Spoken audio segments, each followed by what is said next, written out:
Hi friends, అందరికీ ఎలా ఉన్నారు? అందరూ బాగున్నారా?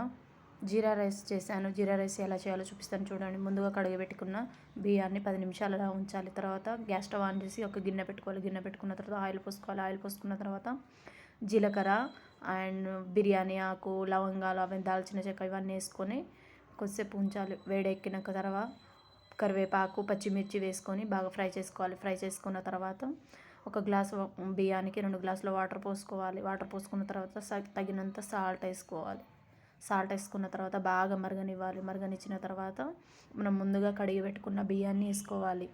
బియ్యాన్ని వేసుకున్న తర్వాత ఇలా ఉడకనిచ్చి వేడి వేడి జీరా రైస్ రెడీ అవుతుంది. జీరా రైస్ రెడీ అయిన తర్వాత పైనుంచి మనం కొత్తిమీర వేసుకోవాలి. కొత్తిమీర వేసుకొని కావాలంటే మనం ఫుడ్ కలర్ కూడా వేసుకోవచ్చు. నేను ఇక్కడ వేసుకోలేదు. వీడియో నచ్చినట్లయితే లైక్ చేయండి. జీరా రైస్ ఎలా వచ్చిందో కామెంట్ బాక్స్లో కామెంట్ పెట్టండి. ఈ వీడియో నచ్చినట్లయితే లైక్ చేయండి. Bye bye.